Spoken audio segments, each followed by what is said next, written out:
Watch out, League of Legends fans. It is I, Pike, back with another episode of Pike on Air. We have probably the one guest I've been dreaming of having. We've been searching, looking, exploring, and we finally Findo. Let's give a big hand and a big round of applause for Findo as he's come on for his big debut after a 2-0 series. Mate, how are you feeling, mate? Mate, it's good to be on. Hello, everyone. Hello. Thank you so much for coming on, man. I really appreciate you taking the time out of your busy schedule. I know you've got scrims after this too, so thank you so much. Yeah, thanks for having me on. I've been dreaming of this day for a while, or both the podcast and the LCO, but hey, well, mate, here we are. We're here. We got there because I know I've been following your journey for easily about 4 years or so now too. Like I've seen you in amateur play. I've seen you take breaks from League. I've seen you come back now. Like I've seen the highs and the lows. Like I'd love to see it. Like how have you found this journey so far? You're finally here. Yeah, look, it's been a journey, and there were many points where I didn't think I was going to get here. We've got a very love-hate relationship with League, and I have quit more the times than I can count on two hands. Look, who hasn't though? That's the big question. I think every pro player goes through that level where like they get to a certain tier and they're just like, nah, fuck D4, man. This shit sucks. Everyone's toxic. They'll quit. They'll come back. They're like, oh, D4's a piece of shit, and they just get to masters and they're just laughing. Oh yeah, it's always just like the slow. There's always a step higher, and that's what always kind of kept me hungry. That like there's always someone better than me that I can chase down. Well, okay, then on that question though, because I like to keep it free flowing. Who's your competition right now? Like, let's talk LCO, but let's talk in general solo queue, because you're obviously playing with the same group of people all the time, all day in, a day out, right? Who is your main competition on the Rift? On the Rift, to be honest, I don't really play that much solo queue right now. Oh. I know, what's it called? Leona, I think. He's the Anivia player. He is the bane of my existence. I lose lanes to him every single time. I cannot beat him. He is the GOAT. Well, we've got to get him on next. We'll get him as, and funnily enough, we have a surprise guest finder in here. No, we don't. No. More flashbacks. Nah. Well, okay, then, LCO, talk us through that. Who's the hardest bot lane that you have to verse so far? LCO. So, in transparency, I've only played 2 scrim sets, maybe 3. So I haven't actually versed over half the bot lanes, which makes it a bit of a question mark. But I think so far the best bot lane is Bliss. But I think the top 3 bot lanes are Bliss, GZ, and Antic. Yeah. They're like the high performers. And then everyone else is kind of like, I would say, I am the 8th place support right now, but I'm looking to change it this split. No, we're changing that. That's not with that attitude. You're the 8th. I don't believe that, because for your debut games, right, when you came on, everyone was going nuts in chat. You had friends of old, you had new faces. Everyone was just calling out Findo, being like, Findo, Findo, and I was one of them too. And I was co-streaming and having a blast. Tell us that experience. Like, walk us through your mental that day. It was really cool. Like, I didn't get to see the majority of the support till after, because my whole mindset going in was like, I get quite nervous in general, and given I'd only played 1 scrim set and I was quite nervous in the scrim set, my whole thing was I'm ignoring everything, I'm loading into the game, and then afterwards I can deal with all that. Yeah, that's a good mental. Yeah, it helped me get through it, and it helped me settle my nerves a bit. Because in the first, when the first 5 minutes was a bit rugged, it was like my mental was fine since I couldn't see the chat flaming me. So it helped a lot, and it was so heartwarming to see all the encouragement after the game and whatnot, and just everyone there to support me. It's really cool because a lot of people have helped me along the way, but whether it be like a small message or like shown me a matchup at some point, or just so many people I've interacted with over the years, to see them there is cool. And it's funny that you talk about like the people that have sort of helped you get you like along your way. I remember meeting you back when I think you had just hit maybe Diamond for the first time. Like, you were still like just we were both just little babies. just hitting the rift, having a good blast, like playing with mates. And I remember being like, all right, this guy's got what it takes. Like, let's see what he can do. And you finally made it. Like, what would you say your journey from back then to now would be? Would you say there's anything that sort of really kickmarked it? I think like the biggest thing was my mindset around the game. Like Mm-hmm. I remember like 2020 was the year I moved out of home. So like before that, I was like plat diamond because I was playing on really bad internet. So like I felt really limited, and I would be perma tilted like living with family. They were always interrupting me and shit, and I'm like, like I couldn't really hit the competitive side of the game because there were Mm, so many external factors stopping me from improving that I just couldn't take the game seriously. Then mm. when I moved out, COVID hit, I wasn't working and I was getting drunk every day. So that didn't really help my improvement. So I made 50,000 Smurf accounts and just for funded a bit. Mm. And like, I think I could have gone higher sooner if I didn't do that. And then when was it? Like, I guess since then I'd been kind of high, but until last year, Mm-hmm. I was still drinking pretty heavily. So every time I'm playing, I'm like hungover or tired from work or Mm. whatnot. And that was my biggest shift, I guess, last year slash this year more so. Mm. Because I got a more serious job in like the middle of last year, which kind of made my time at home a lot more focused. And Mm. it was no longer just me playing the game to fill up my time. It was like playing because I wanted to play. Yeah, I think that's a what a fantastic attitude to have too. And I think that how many players have you experienced or known as well that have been exactly the same, where it's like they've played just because it's to fill time. They don't have any other games that they're playing. Like it's just part of their experience to get home from work. There's nothing going on. I'll jump on League. So what a shift to sort of almost see that and say, okay, maybe I should try and do something here rather than wasting my time. I'll give it a go. And I love that. I think that's such a strong mentality, and especially a hard one to get to, especially when you do party and stuff so much. How difficult did you find that? It was hard to start with because going into solo queue games and getting shit on is not a good feeling. And like, I guess repeatedly running it down is like a horrible feeling. And I got Mm, a pretty bad rep in my solo queue games for being a very shit player because I would just autopilot. And I guess I still autopilot a lot of the time in mm, solo queue because working full time, you don't get much time to not. feel that. Um, but sorry, what was the question again? I got Like off topic. how'd you find the difficulties of going from not having the strongest maybe mental and attitude towards the game, and then moving to a very strong and clearly successful attitude where you are now a pro player? Yeah, I think a lot of that came down to not me putting my forward mental on the game. It's just like my time is now limited. I had to really assess my goals, and my time spent in the game was a lot more. It was a lot less valued on wins and losses, Mm, and it was more about making the most of my 3 or 4 hours I had. And yeah. like I feel like the mentality going into the game and like taking away the emotion out of wins and losses makes you Mm. play so much better. So it's basically that it's like doesn't matter the outcome. It's just depends on how well you are in that specific game and focusing on your current situation. So it's focusing on the here and now rather than oh if I win, great. It's how they always all the pros say it's like oh LP doesn't matter. It's a made up Mm. number. It's bullshit. It doesn't exist. And it's true. So I guess that's what you're really saying.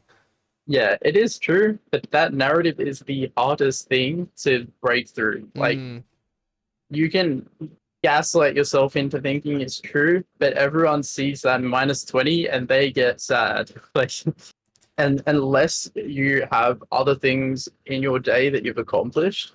And that's why like we've both read the Atomic Habits. Like I'm reading through it at the moment. yeah, we It's talked like about that. yeah, we have, and that's like a cool topic. But like, if you set up things to do, even if it's not big, like if you make your bed or like do some dishes or something, you've accomplished something, and your day no longer relies on you winning that solo queue game. I think that's the biggest thing to change that mentality. 100% agree. And it's actually something I'm reading another book, and I'm going to send it to you as well, Finder, because I know you'll love this. Yeah. It's literally Atomic Habits, but the positivity behind Atomic Habits. So it's actually how do you get, it's about productivity, right? So it's more about how do you feel good about the jobs that you have to do day in and day out, that you consciously are thinking this sucks, like cleaning sucks, how can I make this better?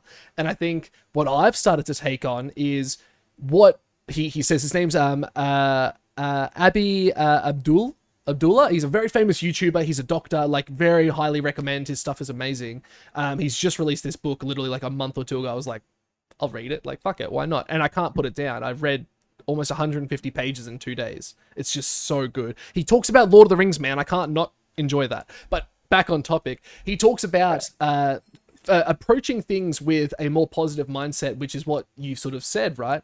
And he goes on about you can look at a hard task and you say, okay, so if I lose 20 LP, that kind of sucks, but what's the positive thing I can take out of this situation? And if you can go in and say, oh well, the main goals that I was focusing on for that game was good CS, trying to maintain a consistent lead in my particular lane, and maybe one other thing. If you can look back and say, I did all three of those things, you actually can't be mad that you had the 20 LP loss. You there's no reason to be, because yes, games win and lose. That's out of your control. 90, like I'd actually say it's 80% of the time, because you're on a team of 5. Like, simple as that. And he says just enjoy the things that you did well, and if you focus on those things instead of the externals that you can't control, you genuinely are happier and you see faster progression. Would you agree with that? I 100% agree with that. And like, I think something I struggled with, and I guess this was like a part that kind of was lacking from the coaching staff I've had around, is I was never taught to review the good things I did. Oh, yes. It was always the negative, and like seeing that now, I have to recognize when I do something well, because the positive reinforcement is just as strong as the negative. It's stronger, And actually. yeah, it is stronger. Like, it's a lot more punishing when you see yourself get fucked over by a mistake, but at the end of the day, if you can pat yourself on the back for the good things, you're going to want to do the same thing again.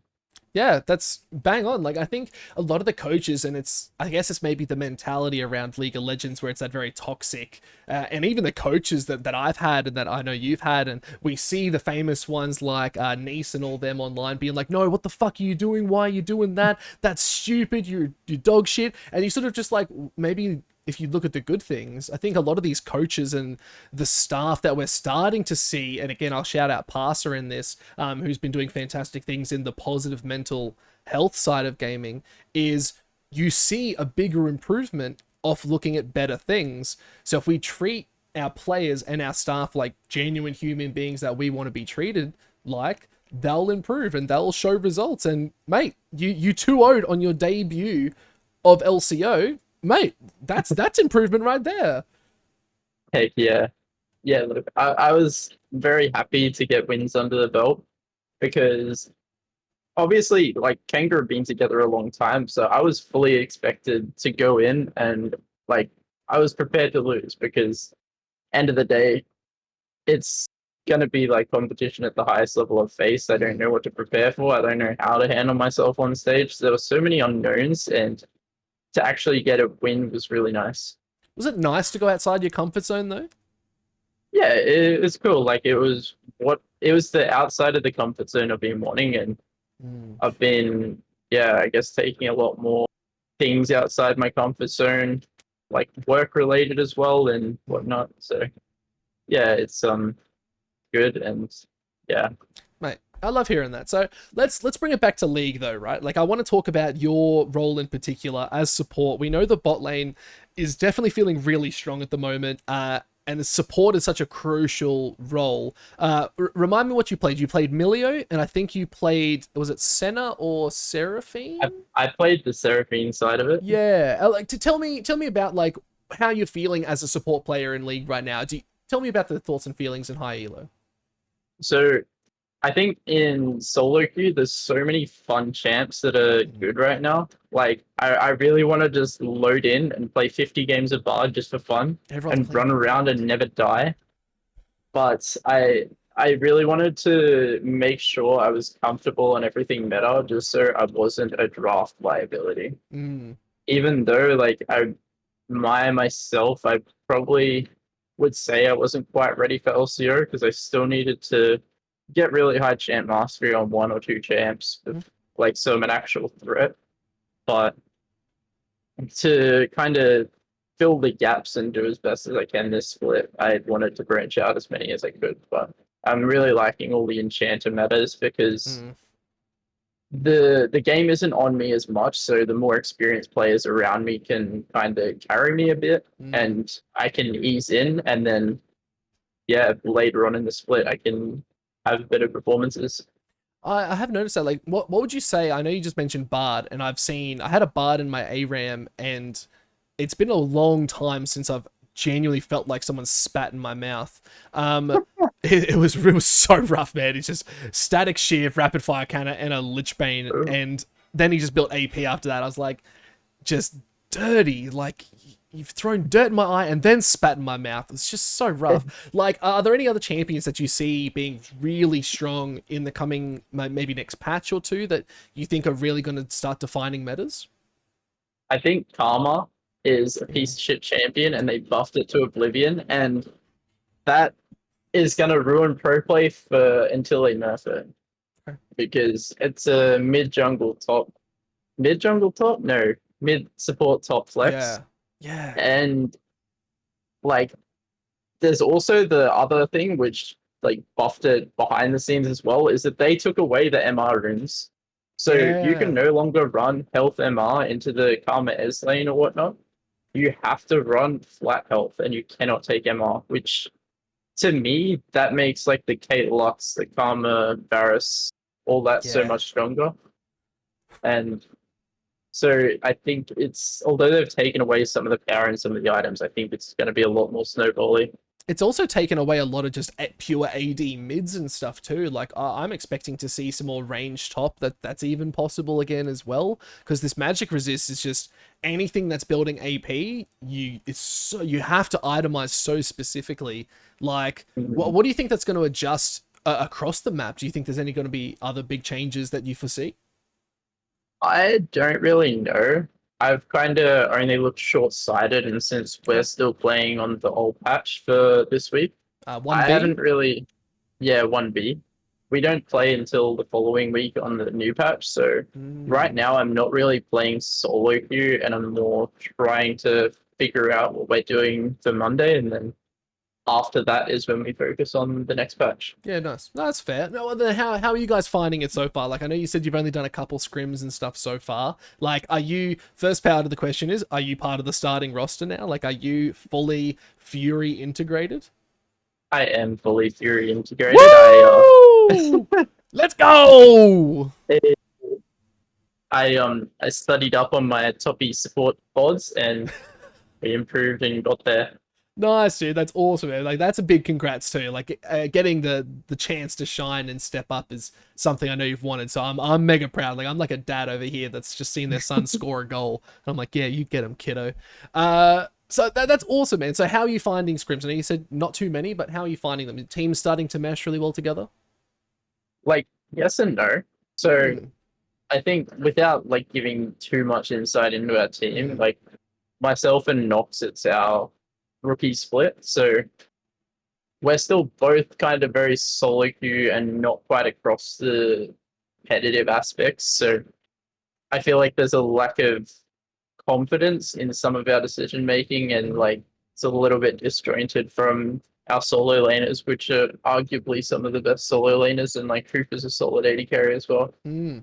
So I think if they can help us bridge the gap a bit, I think that's like as we go later in, and I'm looking to go deep into playoffs or at least show what we have in playoffs and hope our team's at that level for playoffs. Like at the same time, you guys were looking pretty good. Like I guess the big thing and my big takeaway, without being like overly critical and trying to look at the positive things, which I'm just trying to do in general, I feel like neither you nor Kanga was really able to sort of get that little fight to take the win home. Like it was hard to get that final play happening. The game was just going what 35 40 minutes I think was just so big. It just felt so even. Is that something you guys are starting to sort of focus on a little bit more, and how to close out games a little bit better?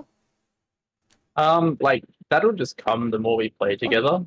So I think at the moment we're because like the solo queue mindset, we're not really strict with our turns, and that's when a 20-minute game gets thrown to a 30-minute game. Is when you're taking a wave to make a play instead of two waves to get double the amount, and that's the kind of thing that I personally want to work on because as a support, you can direct your entire team come mid game. Like you can control the entire game.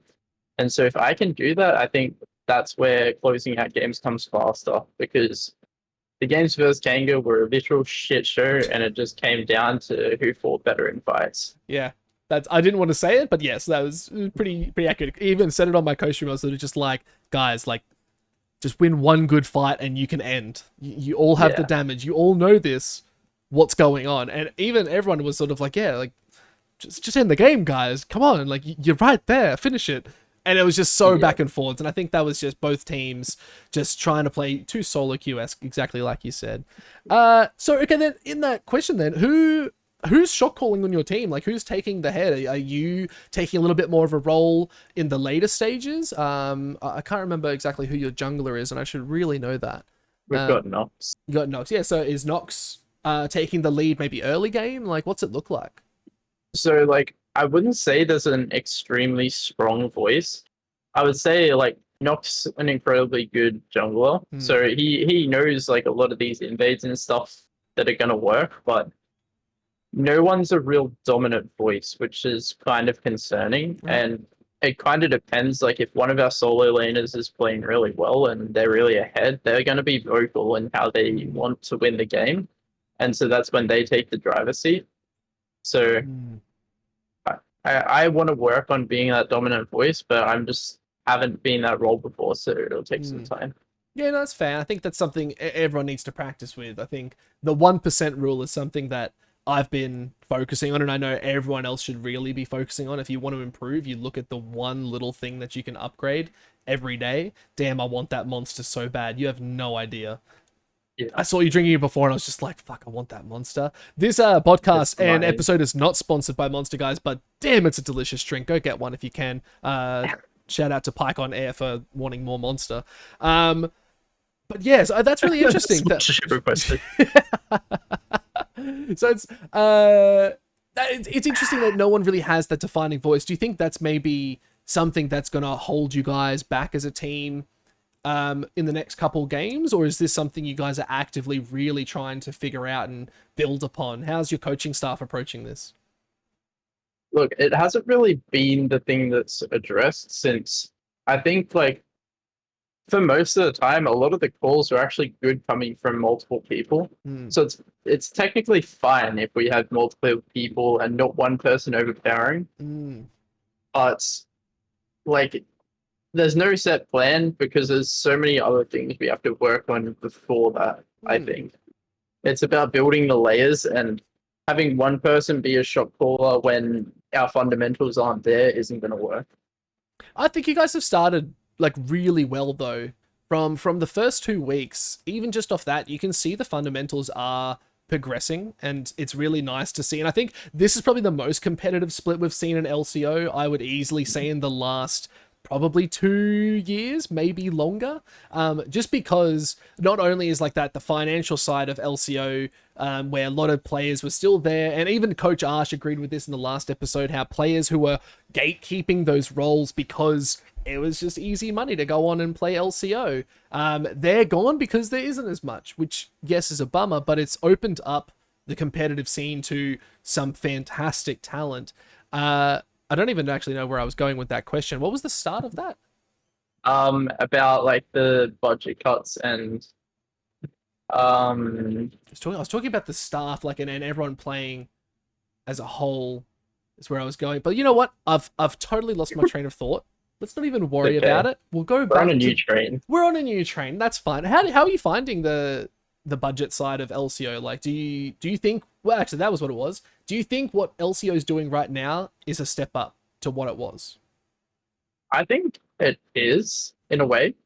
So the biggest thing for me right now is because of the like budget cuts in other regions, like specifically NA, we have a whole extra team of NA players. Like Mm. that does wonders for our comp. And having a three-team like top-heavy league is so much better than a two-team Oh yeah. because it's not just Bliss trying to beat Chiefs for the whole year, and they're like actually gonna have to scrim each other now. Like Yeah. the top two teams are gonna have to push each other. Yeah. They're not just trying to beat each other, which will help us in PCS. Like before, like having to not be able to scrim the best competition in the league is such a big hindrance, I think. Oh, for sure. And I think that's the big thing. And I actually saw a clip from Ninja today, in fact, when I was at the gym. And he talked about how Australia has the biggest disadvantage over every other region because we're limited in location. We're limited not only in like internet speed, but talent pool. So we literally have one of the hardest things arguably in our esports sector to deal with. Um, do you think this is starting to change now that the budget cuts have actually brought players back? I think there's a lot of things that aren't going to change. Like I think we're always going to be a step back from the rest of the world Mm-hmm. because if you look at LCK, right, Yep. they have like these Asian scrim like arrangements where they can Mm. scrim like PCS, LJL, like they can scrim that whole bubble. Whereas we're too far away. We can't get the experience from other regions. Mm. Like even if we had like one set to kind of vibe their draft meta a little bit would be helpful, Yep. but we just can't. Do So you? I think for the oh sorry. I don't know. You're right. You're right. Keep going, please. I think for the rest of it, like the budget cuts, the player base, that's never gonna change, but we've always had good talent at the top. Mm. We just have to find a way to give them practice. Yeah. On that as well, actually, what do you think about? So I know Bliss, they went over for a boot camp as well. In Korea, like, do you think this is something teams should be trying to do? Is get their players, overseas and trying to play some other teams? Is this something? I know it would be beneficial, of course. Is this something they should be actively trying to do?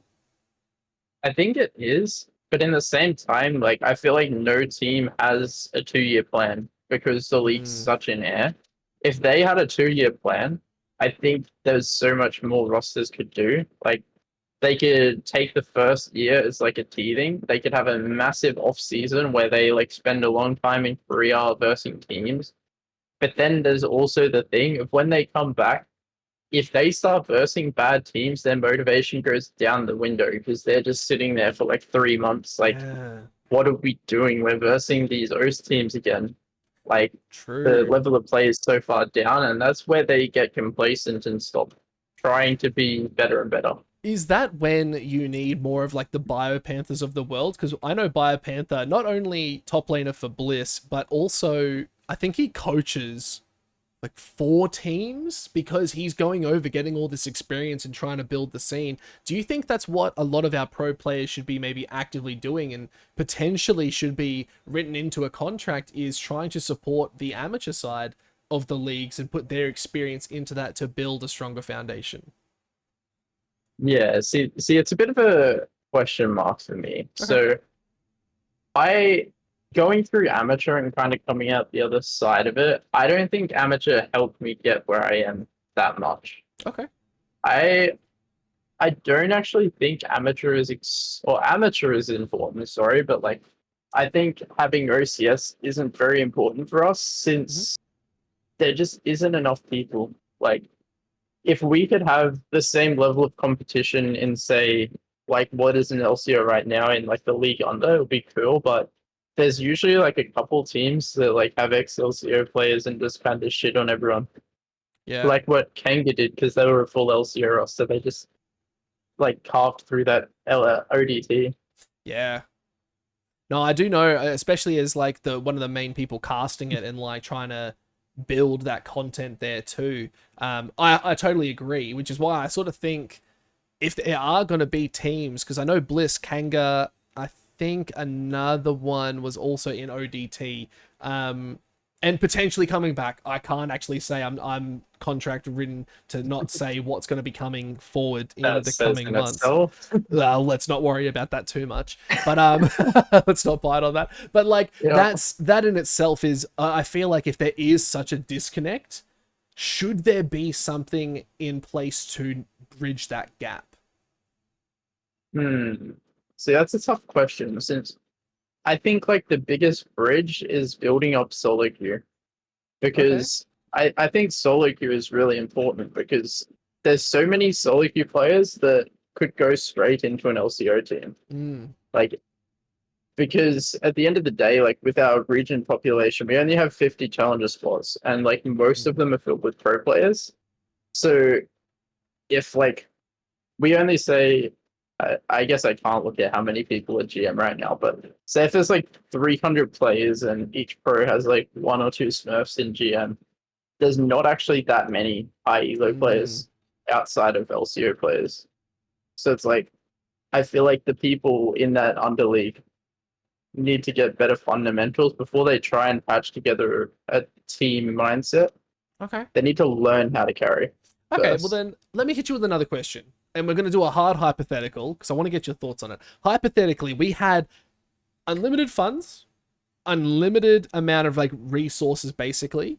What would you do to try and improve solo queue purely as your position you are now? If you had the funds and the backing, what could be done to improve it? Would it be having time to coach other players and try and improve them, or what other hypothetical? Like, hit me with something that's completely out of left field. I think, yeah, just like getting a bunch of good coaches in and even like players from overseas. Like, Mm, if we could get like the really good one tricks to like mentor a one trick here, I think that would just be insane. And like even like pro players, like people with similar identity, if they could mentor a player here, that would do so much more than like them coaching an amateur team because like they get taught concepts that they don't necessarily mean like need so. mm, So I think like that would be it.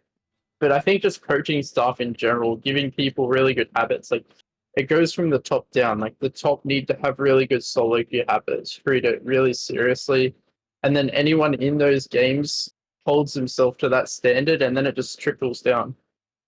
So it's almost like it's a bit of like a not only like a hands diff, but like a mental diff too. Because if these players aren't going in saying we're going to be trying our best and being the best, it's not going to affect everything on the way down. So yeah, okay. So coaching staff and having people. I love the thought of imports, and I'm sort of on the fence, but also not on the fence. I think what Mammoth tried to do, where they tried to get all PCS players in, that's kind of it's a punch to the gut in my opinion because it's Oceania, it's not PCS. Like we do want to have our own region, and I think we should be trying to foster our own talent. At the same time, though, I want more players from other regions coming in because it's exactly that. They're sharing their knowledge, they're sharing a totally different perspective that we don't even know because we are just a bloody island. So I Yeah. think it's so important to take that knowledge.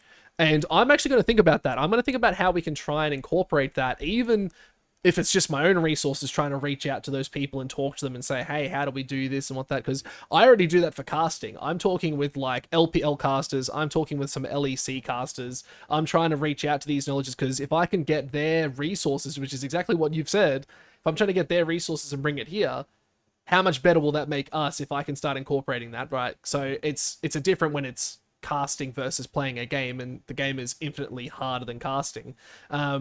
So I love that. I think that's a really interesting idea, and it should be something maybe our orgs should be looking at.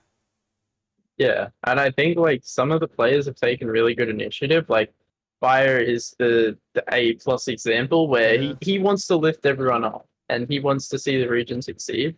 And it's really cool. Like he's one of the people if you reach out to. Like I personally haven't messaged him since we're at the opposite side of the map. Mm. But like even like I've worked with Bambi for a bit now, like getting coaching of him and he's Mm. always around to help me like elevate my game.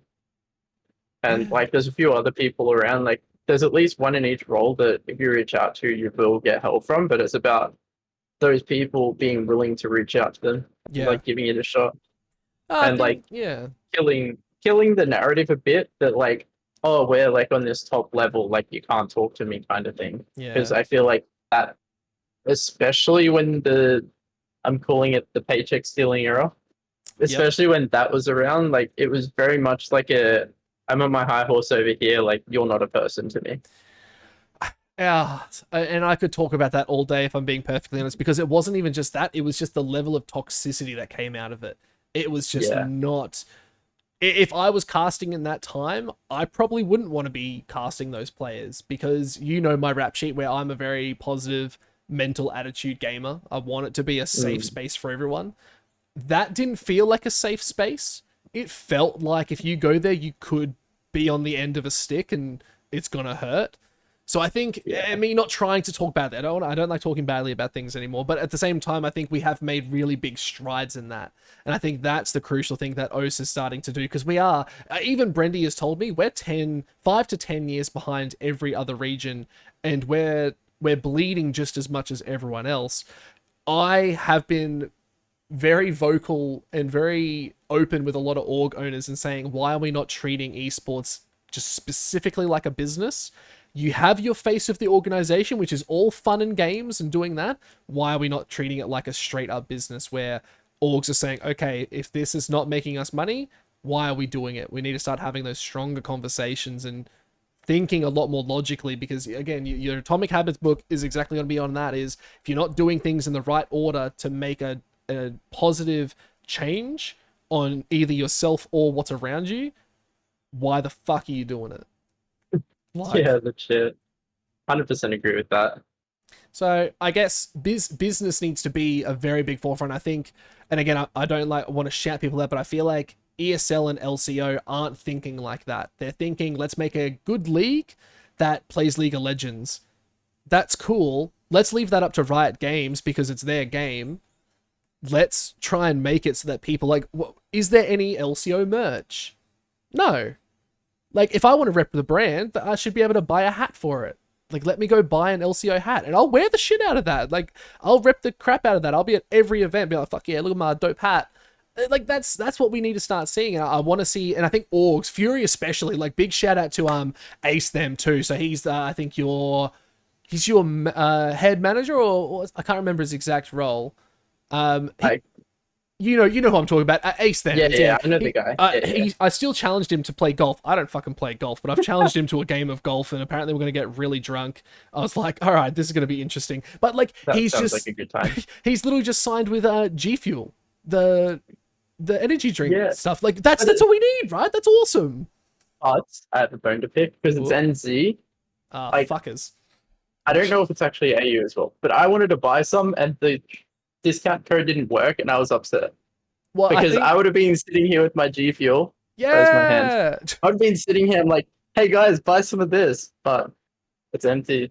Come on, Something there. guys. We're gonna have to send you some then. I might have to ship you out some myself. I think I've got a sponsorship with them or something from years ago. I might have something for the AU, so I'll let you know if I find it. I'll hit you up. Hey, you know where I am? I know where you are. I'll just throw it at you. You just across there. But like that's it. Like that's what we need to see org starting to do. And I think Bliss has done a really good job with like Westfield and like doing all that with Chiefs. We need to see other teams starting to be proactive. And I know I spoke with Brendy about this too. It's so hard because a lot of businesses don't want to invest in esports because it's a cesspool of money. Like it's just dripping out so fast. But it's finding businesses that it can work and be it's cohort's not the right word. Like it's both Mutually beneficial. mutually beneficial. If it's not working for one person, then they have the right to pull out and be like, look, it's just not hitting the markets we wanted to. Maybe we can renegotiate and see what's going on. So why aren't these conversations being had with businesses or even content creators? Because I even know Brendy has said that is if you have content creators with your brand on it and they are successful content creators, they will sell the merch for you. Yeah. Like that's easy. Yeah, like we saw that with Why Not. Like code Why Not 10. That's so ingrained in my brain. Just from like him saying it everywhere. And like he did really well where he built his audience and then branched out and then like got on a pro team and they were like together. They weren't like oh, that's an org I play for. They were the same brand at that time. Yeah, and I And I think think no, like oh, no, please, please, please. more people have to do that. Like Mm, I know like there's so many like myself included, I don't really have much ambition to stream, mm. but I want to try and help them create content on their side where I can. Yeah, and I think that's it's a passion side to it, right? Like passion will beat talent 9 times out of 10 because you can be as talented as you want. Adam Sandler said that, and that's one of my favorite quotes of his from like one of his movies. It's like you can be the best there, but if you're not passionate about it, the guy that is passionate is going to be training another 500 plus hours on you a week, and he's going to shit on you next week. Like that's the difference. So I think when we start, and again comes back to what we're starting to see in LCO now, is players that are passionate, that are willing to step outside their comfort zone and maybe say, hey, do you guys want to buy this fucking G Fuel? And people are like, oh yeah, all right, sounds good, like I like G Fuel too. Like that's all it really takes. And I think it comes down to gaming has been such a introverted sport is probably the best way I can put it. A lot of the gamers, they love to just sit in their room and play games all day. That's just what they've grown up doing. Doesn't say that they can't be extroverted, because I don't believe introvert or extrovert is something you are born with. But it means I think there hasn't been a system that's enabled them to step outside their comfort zone and push their limits a little bit more in a pro scene. Yeah. Truthfully. And like I think a part of that as well is like because we're just gremlins that sit in our room all day, like none of us embrace the entertainment side of what this industry actually is. Like Yeah. at the end of the day, like sure we've got this thing in our head that we have to be the best and whatnot, but we're freaking OC. Like we don't have to. We Oh, just have to put on a good show. And like so I true. think that's what gets lost in translation. So Yeah, I'll oh, let him. agree. It's just so funny, man. And it's like I saw Nine God actually was streaming the other day, and he was meant to be on Antic, and I think he's taking a bit of a step back now too. But I was talking to him, and I was just like, Nine God, like, where were you, man? I was keen to watch you play, and he's just like, oh, I don't know who you are, Pike, but thank you, man. I was just like, oh, well, you're about to learn who the fuck I am. Like, let's change that narrative firstly. And then he was just like, yeah, no, I just had some personal things. I'm like, hey, man, I hope you're okay. It's really nice to see you making content. He's just like, oh, thanks, dude. Like, I really like hearing that. I was like, appreciate that. I'm like, good, man. Like, I'll stay in chat. I'll cheer you on as best I can. Like, tell me what's strong in the meta. He's telling me about how Lilia Jungle is just busted at the moment and it's shitting on everyone. And I was like, oh, that's awesome, man. Good to hear that it's only red side and I'll never be able to play the game ever again. But that's the whole thing, right? Like, it's those interactions that I think every team should be trying to achieve, even if it's as simple as a player saying, hey, just come watch my stream. I'll talk in mic, but you won't see a webcam. I just want to interact with my community. Yeah, and like I love Nine God. Like I played on a team with him, so I know him decently well. Mm, And like he's permanent content. Like he used to always stream in disc and stuff. So I'm glad he's actually streaming on Twitch. yeah, he's a And vibe. like He's a vibe. I'm not a jungler though, so I watched it being like, I don't know what's going on or why he's yeah, doing exactly that, but made sense to other people. he's a vibe, and he's one of those people that always tries to find something micro better. Mm. So like that's what made him really good. Yeah. No, it's hectic. Well, let's move on. We've been in this call for a while, Yeah. and I don't want to keep you. We've only got a couple more minutes, right? Because I know Hmm. you've got scrims soon, and I didn't want to hold you up. I love that. I checked the clock at the start, and I was like, it's been 10 minutes. Shit, I've got to really like hope for something good here. It's now been 45 minutes, so we've just been having a blast chatting. So I love that Yeah, when you lose track of time. Tell me, good what are vibe. your goals, Findo? What are your goals moving forward for LCO and beyond? Do you want to go overseas? Do you want to just make OS great? I look. I don't think I want to go overseas, but if I got good enough to the point where I'm making bank overseas, I will not say no. I had this chat with my partner kids like the other day. Yeah. It's just like I'm like, oh, I don't really want to go overseas. And she's like, if you're making 100K to play video games, you're going over. I'm coming over with you. Like no Yeah. questions asked. And I'm like, okay then, like sure. But I love how she made that comment. She's like, no, no, no, you're doing it. And you're just like, oh, you're sorry, babe. My bad. yeah, sure. I'll just play the game. No worries. um, but yeah, like I think my biggest goal for this year is I want to like get to finals in this first split, Mhm. and then I guess if we do well there, then do well in the second split. But I guess because of the nature of how I became on Fury, I have a feeling they may get another support for split two, but we'll see how we go. Yeah. Oh, cool. So like my goal is to perform as well as I can in the split and learn as much as I can from the other people and like lift up my teammates and make them better as well. Nah, And awesome. so yeah, I want to make finals. That's a non-negotiable. Finals. Well, you heard it here first, folks. Findo and Fury head into finals. Top two team, easy in my Oh books. no, it's top six finals. Top six finals. Top six. Nah, you can shoot higher than that, mate. Come on, that's you. All right. You're not shooting high Hey, enough. that's the non-negotiable. Okay. And then beyond that is up to how hard we work. True. Well, okay, now my final thing before we go to one of my favorite segments is going to be what would you give as advice to aspiring players who want to get LCO? Like you are fresh, you are the freshest face. You've just got there. You've achieved what some would be some of their big dreams. What advice would you give them? My advice is to avoid amateur and just like get as good as you can in solo queue.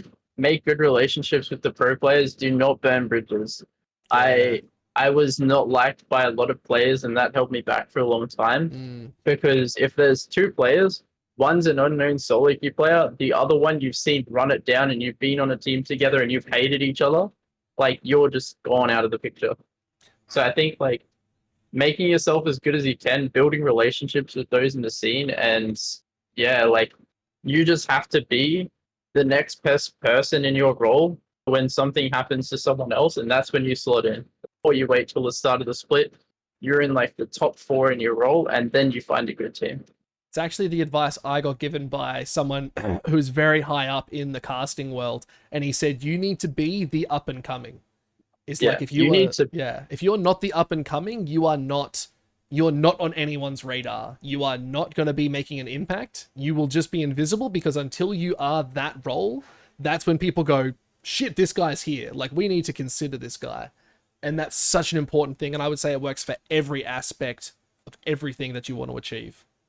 It works from everything. Like for someone to take a chance on you when you don't have that experience, you have to be better than the people already there. Yeah, that's So right. like that's the hardest part. Yeah, no, totally agree. Now, Findo, you've come to my favorite segment. I know you know what this Okay, segment is because I you do. watched I've the seen it on the podcast. I've seen it on last episode. oh, you've seen it everywhere. So, guys, this is called Pub or Sub. Fun little segment. I'm gonna get an animation for that next time and just play it. So it's every time. It's just gonna be a cool little thing. Pub or sub. Everyone seems I to go need a for the little same. sip. Yeah, get ready for this one. I haven't not prepped questions either. This is just straight off my mind. So I'm gonna think about a topic.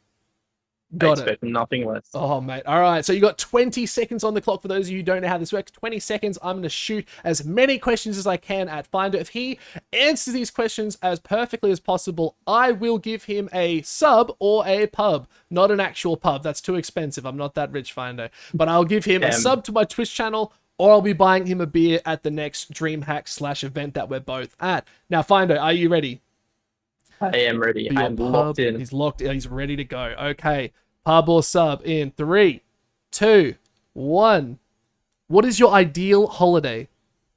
Korea. If you could take any league champion to a holiday, what champion would it be? Bard. Bard. Why would you take Bard? Because we can go on a magical journey. Oh, you make it to journey. What drinks would you get with Bard? Pina coladas. Pina colada. That's the 20 seconds right there. Best answers I would honestly say I've had thus far. Pina coladas with Bard in Korea with Faker? Carrier. Well, even better. Carrier's just a sweetheart. Everyone loves Carrier. Pretty sure he's loved more than Faker now. I love that. Well, Findo, congratulations. You've passed the pub or sub. What would you like? You already know my answer. Yeah, I know. It's going to be a pub, isn't it? Yet to have someone want to be a sub. And you know what? I'm going to have to come up with a different name for this because everyone wants pub. So I'm going to be very poor at Dream Hacks. But guys, when we all do eventually go to Dream Hacks, don't forget, there will be a night where I'll say, hey, this is the night I'm going to try and shout everyone those beers. But we'll just go get lit at a fortress or something, I think is the plan. Unless it's in Brisbane. Unless it's in Brisbane, then I'm taking everyone to take you to Birdies. Just have a shit time. Oh no. Yeah, I'll be like, I'll meet you at Birdies. Everyone's like, no, thank you. This sounds like Bliss HQ maybe. That sounds, actually, I could do that. I'll just bring like a keg. I'll just get a keg for everyone. Sounds like fun. But all right, thank you all so much. Big shout out, Findo. Before we go as well, any shout outs before you go? Anyone you'd like to thank? I'd like to thank my partner, Kez, for pushing me to get here. I was gonna quit literally like the week before I signed. I was giving up pro play, but she kind of kept me pushing and to like keep trying.